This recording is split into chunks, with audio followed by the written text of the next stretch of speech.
and welcome to the Business Live Chat. This is the show that informs, inspires and connects you to various possibilities on matters business. My name is Carol Odera, and on this particular month we focus on social entrepreneurship in the Lake region. We're coming to you live at Dunga Beach. On this particular spot is the Dunga Beach Boardwalk, and this is where you want to make a point to visit if you're a nature lover. But first, what is social entrepreneurship?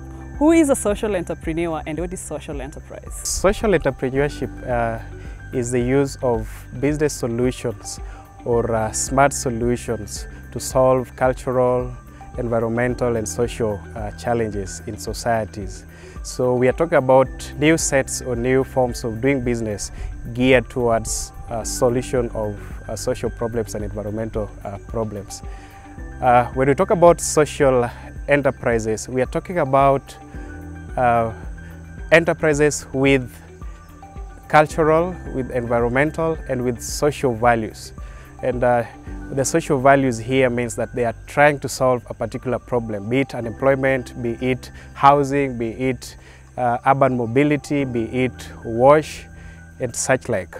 When we talk about social entrepreneurs, we are simply referring to those individuals that have set out themselves to do these unique kinds of businesses or to provide these unique solutions that are geared towards solving environmental, social and cultural problems.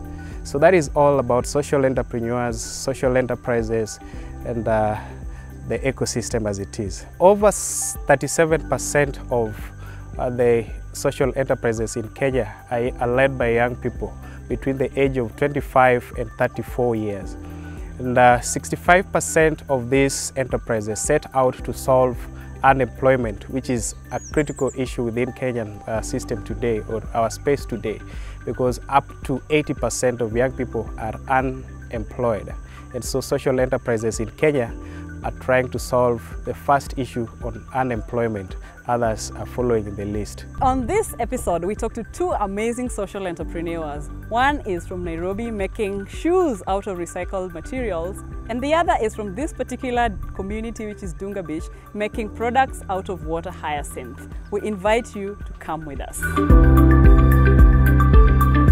There's so many young people out here struggling to do business, but then they find themselves into boda and other kind of businesses. Why did you guys decide, let's be social entrepreneurs and not just any other ordinary business? Why? Steve, you want to take that? Why did you just decide, let me do hyacinth products and not any other business? Okay, like me first, I was a fisherman. And you find that nowadays people, they do go to school, mostly youths, and there's no job. And water hyacinth, it has been a problem. As I first explained, the scientific name of water hyacinth is known as Corna crassipes. And it came from southern part of America. And the time it was brought into Lake Victoria, we as fishermen, we have been experiencing lots of challenges because of water hyacinth. Fishermen, they go fishing and they get stuck. And did you ever get stuck as a fisherman? Yeah, as a fisherman because of water hyacinth. Fishermen, they go leave their fishing gears inside the lake, and the next day when they go back, they find that the fishing gears is not really at the same point where they left them. Okay. So you find that sometimes also you can see the lake is so clean today, but tomorrow when you want to go to do your fishing, you find that it covers the docking area.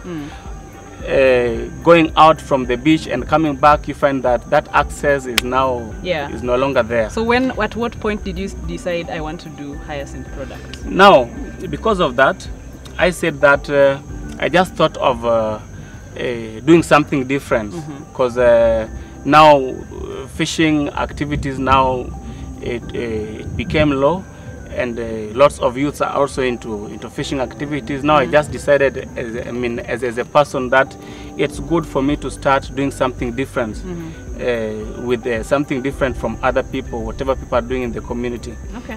Because here we normally receive students, not only people who just want to go for boat ride, want to eat fish. but others, they just want to learn whatever is being done in the community. So that's why I thought of Water Hyacinth. Who are your major customers who buy your stuff?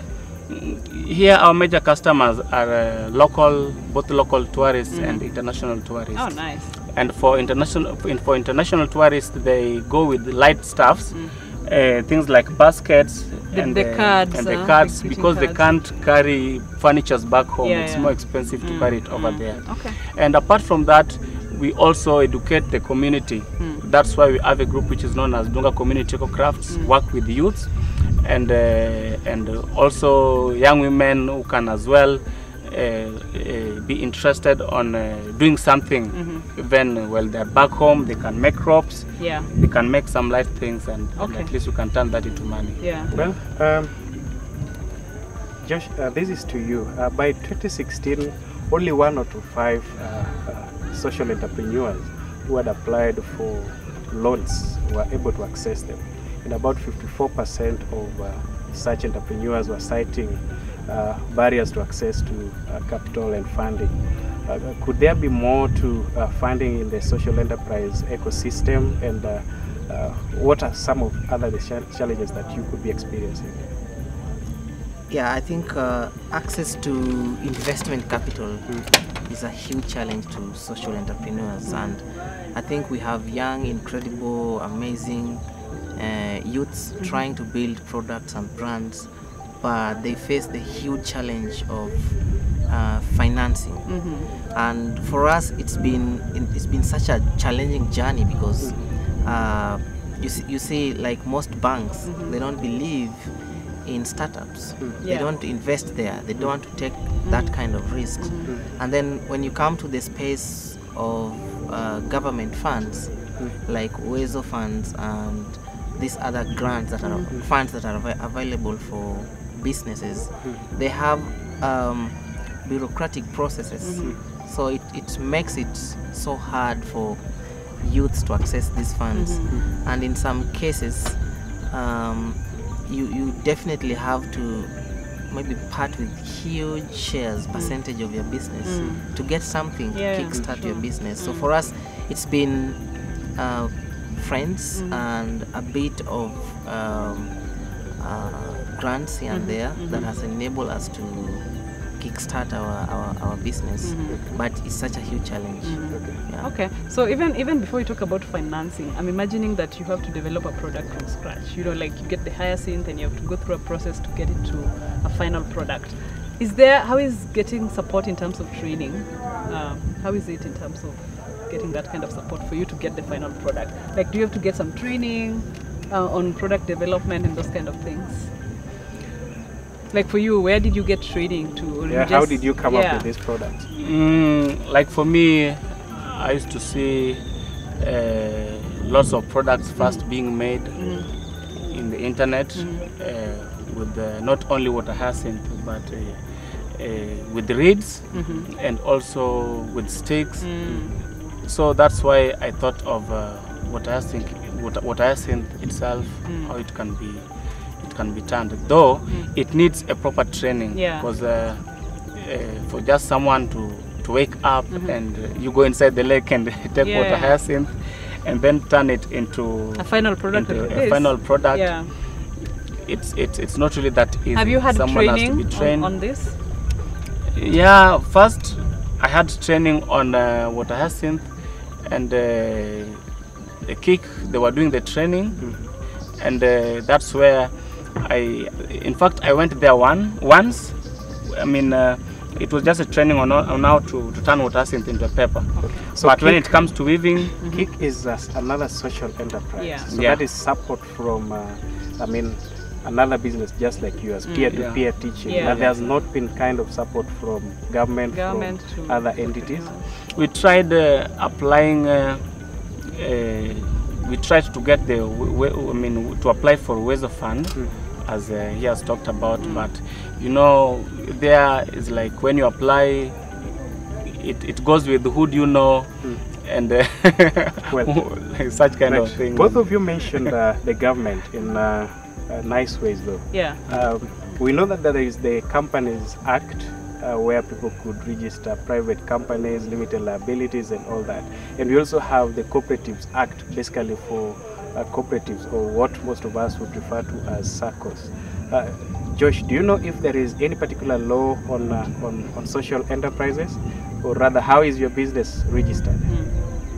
Yeah, so for us, we structured our business to be a hybrid. So we have the non-profit wing and full profit wing. So the non-profit wing is registered as a community-based organization. And the full profit is registered as a limited company, which now in Nairobi it's very easy. You can do it online, or you can get a lawyer to do it for you. So the process is quite easy. Okay, so are there any other general challenges that you encounter as social entrepreneurs in this country, and for you in the Lake region, and you can talk about maybe Nairobi or like if I can speak on the challenges, here we do have lots of challenges, because water hyacinth, it keeps on moving from time to time. Today when you go there, you'll see lots of water hyacinth. Tomorrow when you go back, you'll not see it. And the day after tomorrow, it will be like... So accessing it is a problem? So accessing it is a problem. The only thing that we can do, we learned on how we can overcome that challenge of getting more, the material itself, is that once we have lots of water hyacinth around, or tomorrow if you wake up and find there are lots of water hyacinth, we just remove the stem and the part that we can use in water hyacinth, we preserve them, then we keep them in the stock for tomorrow's use. But as a business, at the business point of it, do you experience any challenges in terms of getting customers to buy your products, or the market, or financing your business? Yeah, another challenge is that because people sometimes they don't believe in us. First they have to come and see the real product. So most of the customers that we normally get is that there's an order and we make a product, we display it somewhere there, even sometimes we do the finishing, then they can just come and look at it, like it, because we don't have the store. So we just make, with the small things, they can just come and see, then make an order. But for the big products like furnitures, we have lots of challenges over there. Maybe sometimes you can show the photos, but they don't believe in the photos. They want actual actual products. Josh, do you have any problems encountered? Yeah, so for cashews, I think one of the huge challenges, Kenyans are not loyal to local brands. It's really hard to push a local brand in the local market. So you find that we sell more shoes in the international market more than our local, our regional markets. So we are trying to convince Kenyans to promote local brands, because they are directly promoting the local economy. And then the other challenge for us, we have international clients. We have to ship the shoes, our shoes to them, and sometimes it's expensive. The shipping cost is expensive. That makes the final cost of the product to be more expensive as well. That hinders how much their purchasing power, because they have to incur that shipping cost.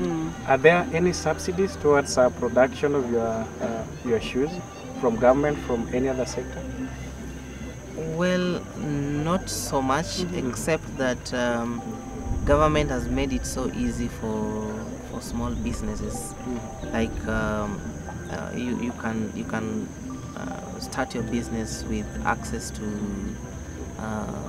mentorship from the government, and the Ministry of Industrial and Trade, they have a platform that markets local products. So that makes our marketing costs go down, because we leverage on those networks. So incentives in form of capacity building and access to market.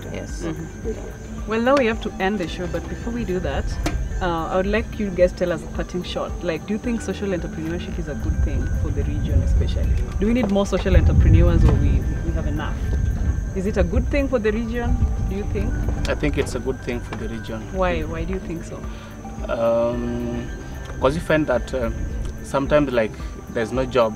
Because nowadays you find that we as youths, we have to make our own jobs, and it's advisable that instead of crying and making lots of noise to the government, oh, we need job, there's no job.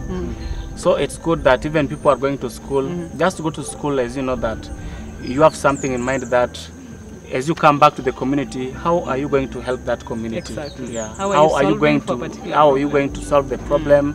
How are you going to provide jobs for the others? Okay, thank you. How about you, Josh? Yeah, for me, I believe it's an urgent. It's urgent to build social entrepreneurs because that's the only way we are going to bridge the gap of unemployment, and it's the only way we're going to enhance innovation and creativity and put Kenya at par with the global market. Yeah. Oh, nice. Okay. Oh well, it's been nice having you guys. Thank you for watching as always. We hope that you guys learned something and got informed and also connect with these two gentlemen. We're coming to you live from Dunga Beach Boardwalk again. This is the topmost part of this boardwalk. We're actually at the watchtower. So we want you to make a point and visit this place because this place is incredibly amazing. Yeah, and this Friday on the 24th from 5 to 7 p.m.